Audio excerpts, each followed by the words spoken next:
We're here at PPL Park. Philadelphia Union have just fallen to the New York Red Bulls 3-1. Mike's video here with Eli and Storch. Your reactions after that? I mean, it's obviously a tough game to lose. Must win. They keep saying must win, must win, must win, but it's of their own making. I think the Union were the better team in the first half. They controlled the play, even though they were very sloppy. New York was equally sloppy, and the Union had the better of the chances, the better of the field position, and they just didn't score. And then you don't score at home after a half where you're dominant. You end up looking back on things and regretting what happened, and that's I think what they're left to do tonight. We'll get to Barnetta a little bit more, but he comes on. Red Bulls get a penalty right away. Penalty for you? Yeah, penalty for me. Unfortunate, unlucky, but yeah, it's a penalty.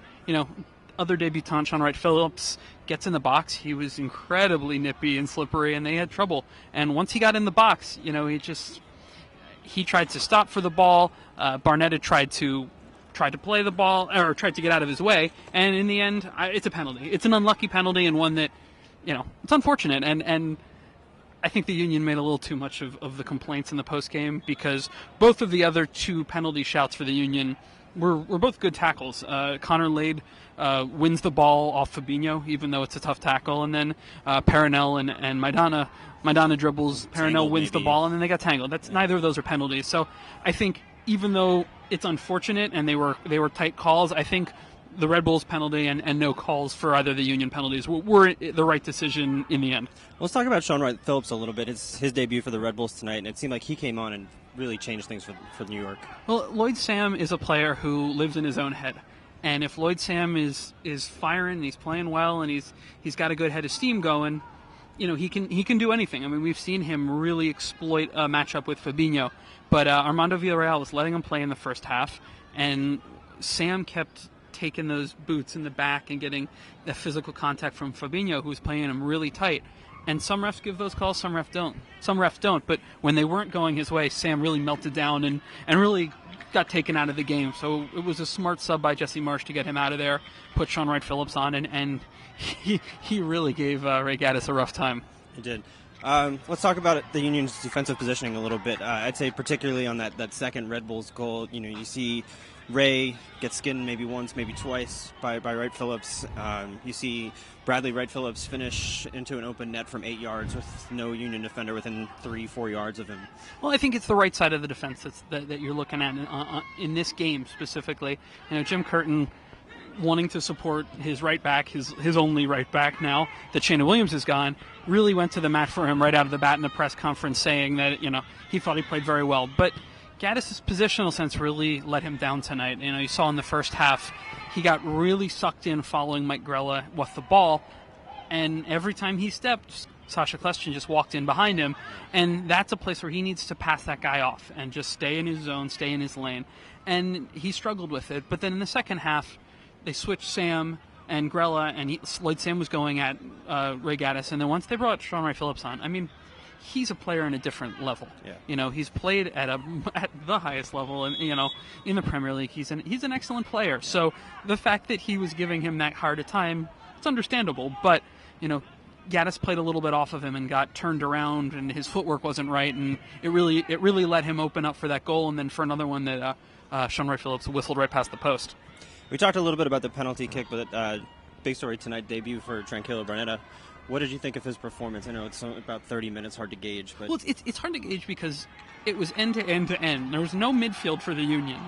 They were getting the ball and pushing forward. Jim Curtin said they wanted to win the game, so they went forward. And I was like, that's one way to win a game. I think controlling the ball and controlling possession might have been a way to sort of take a little of the sting out of Red Bulls when they got going. But I thought Barnetta looked good. I mean, he was very technical on the ball, and credit to him. Right, after giving the penalty, he's the one who opened up the field for Maidana to start the goal off, and he looked up and he really opened up the game in terms of passing range and his ability to keep the ball on his feet while having his head up and open things up for his teammates. We ended the Union ended the game with a three-headed monster up top with Connor Casey coming in the 82nd minute. Fernando Aristeguieta had come in 10 minutes before that, and CJ Sapong was a monster all game. That is a tough front three. But is it a tough front three that can score goals? I mean, it is, but probably not for more than 10 to 15 minutes a game. I mean, I was giddy when I saw that coming because it's just such a weird set of circumstances that got that on the field of needing a goal and not having the options you want to have, certainly in wide players with Andrew Wenger being hurt. And to get those three guys on there, Casey almost scored. I mean, that was a beautiful save from Robles to keep him out, and it almost worked. But to see those three out there in the power, especially when you're looking at Matt Miazga, who's 20 years old and is a little beanpole, and Damian Perenelle, who likes to get stuck in when he's the one tackling, but fades pretty quickly when he's under pressure from someone else.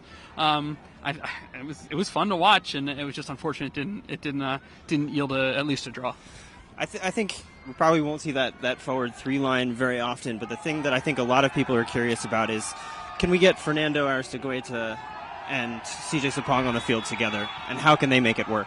Yeah, I think that you can. I think they have to train it, but one issue is, what do you do in the center of the midfield? Because we've seen if you go with, say, Chaco Maidana and Barnetta, it's a good group of players, but you lack a defensive bite. And it's hard with Nogueira once he's healthy again, Barnetta, Maidana, Latu, some of these guys, to pull one of them off in favor of keeping Brian Carroll in a 4-4-2, who, though he's playing well, it's a very different ask on him when you're playing defensive midfielder in a 4-4-2. You have a lot more responsibility. You have to show a lot of range. And right now, in this 4-2-3-1, or whatever you want to call it, Carroll gets to sit at home. He gets to sniff out passing lanes, and he really gets to just make the simple plays, make them cleanly, and get about his business, which he's done. I believe he's doing better than he has at any point in his Union career in this season. So Jim Curtin said this week this was a must-win game. Let's be honest about it now. Are the playoffs gone? No. This is MLS Eastern Conference. The playoffs are not gone. They slip away every time, but you never know when Orlando might never win again, or New York City might never win again. It's certainly... It's looking pretty bleak. You see Kyle Larin scoring a couple more today, really looking like a monster with Kaká and what they're starting to build down there in Orlando. And going into their stadium is it's going to be a tough ask. But it's still the Eastern Conference. Teams still slip up. If I had to be honest, I think the playoffs are a little bit out of reach at this point. But there's no reason not to play like they're still in reach, because until you're mathematically eliminated, this is the Eastern Conference in MLS, and everything's on the table, right up until it's not. I think we'll end there. Union away next week to Orlando. Thanks for watching.